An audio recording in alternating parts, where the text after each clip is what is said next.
This week we're talking all about the Hamilton stats in the month of March.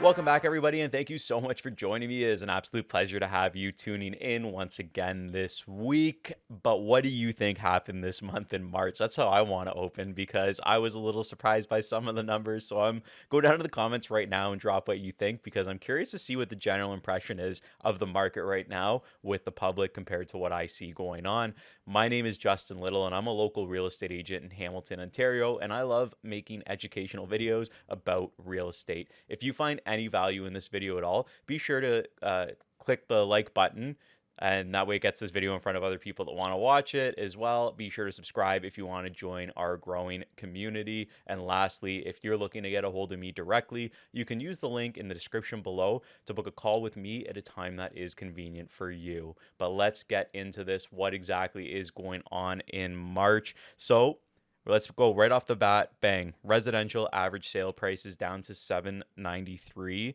which is down 20% year over year. But more importantly, in February, the average price was $800. So we're actually down about $7,000 from February. So prices went down a little bit, which is surprising.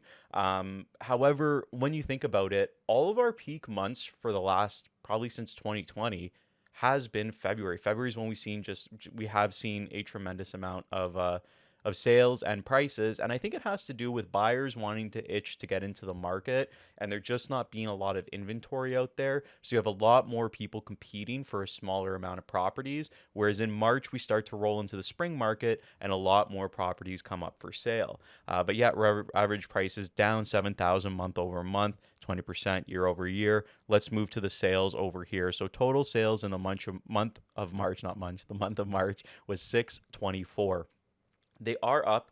Last month was 464. So we're, almost 200 units, not really, like 150 units more this month in sales. However, it's down 33% year over year. Because keep in mind, February was the peak last year. March is when we saw the first interest rate hike. So we are still going to see effects of people that had rates locked in, those low rates locked in before the rates went up. We're still going to see these people jumping into the market before they have to requalify for a higher rate. So we might not really start to see the effects until May or June, but we're going to follow it month over month. It's not surprising that it is a double-digit decline year over year.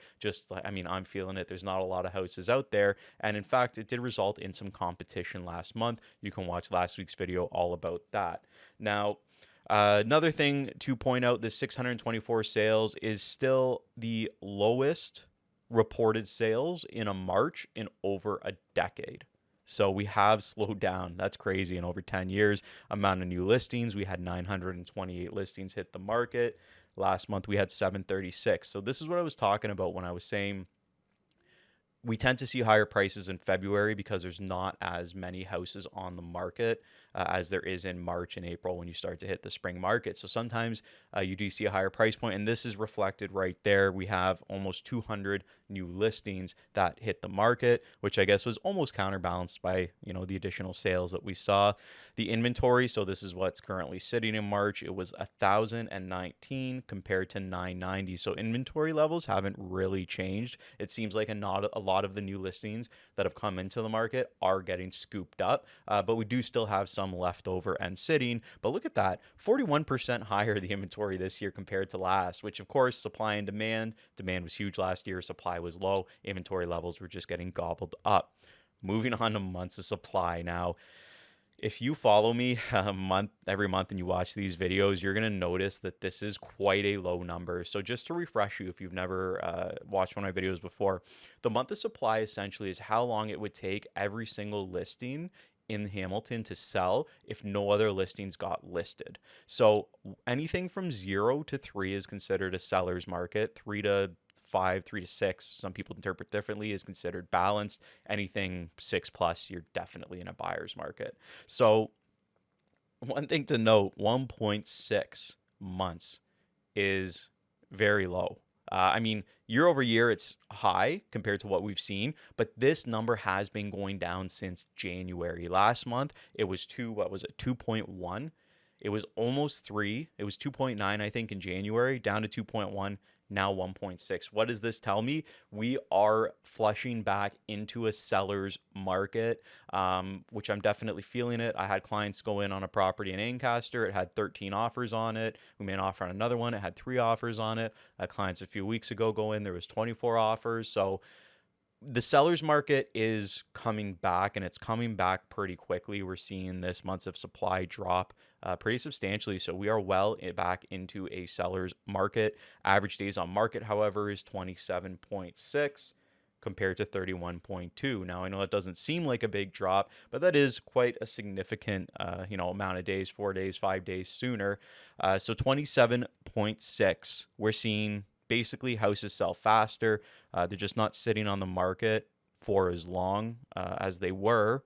However, prices have gone down. The average price has gone down. But you know why that might be? We had 200 extra sales, so there's a lot more data. When you have fewer amount of sales, sometimes the numbers can fluctuate a bit more because all it takes is a couple really big sales. If that makes sense. Where are we going now? Here we are. All right. So we are going to talk about detached semi-row apartment. If you watch, I like to throw in semi and rows together because, how do you tell the difference between an end unit townhouse? And the pool of semis is so low too. But let's do some comparisons, what we've seen month over month. So the average price of a detached has gone down to $857 compared to where it was $875 last month. So the average price of a detached has gone down about $20,000 to $857. It's down 23% year over year. Now, this is it. That's your headline. If you have been somebody following headlines since this decline started, double-digit drops. We're going to see double. Okay, here it is. Here's our double-digit drop. This is where we've landed. With the months of supply going down, I feel like we've scraped the bottom. And unless the government comes in with another interest rate hike, it could result in things bouncing back rather quickly. Going down to semis are down to 694. They were 761. Again, you're only working with 60 unit sales here. So, that data collection, this number is going to swing every month. It's going to swing every week because there's just not a lot of data to choose from. Towns or rows, as they're referred to here, 709,000. Where were we last month? Last month we were 710. So townhouses are pretty much the same. You haven't lost value. You haven't gained value. You're basically the same there. Let's look at apartments. Apartments are 480. Here we go. 480. Last month, 455. Apartments are coming back. I'm telling you right now, when you get a purchase price of $480,000, you can't buy a house in Hamilton for that. And if you're buying a house in Hamilton, a detached house for $480,000, I'm going to guarantee you the money you're going to put into that house is going to be way more than what you're going to spend on condo fees. But that's pretty much it. Hit all the points I want to hit. I'm curious to see what you guys think is happening out there, what you're feeling. Are you involved in the market? Are you seeing things pick up yourself? Anyways, let me know. Drop a comment. It was super fun having you tune in again. As well, I should mention, if you do want a copy of this PDF, reach out to me. If you're on my email list, you're going to get it automatically in the email. Anyways, have fun and this weekend, Easter weekend, and I'll talk to you again next week.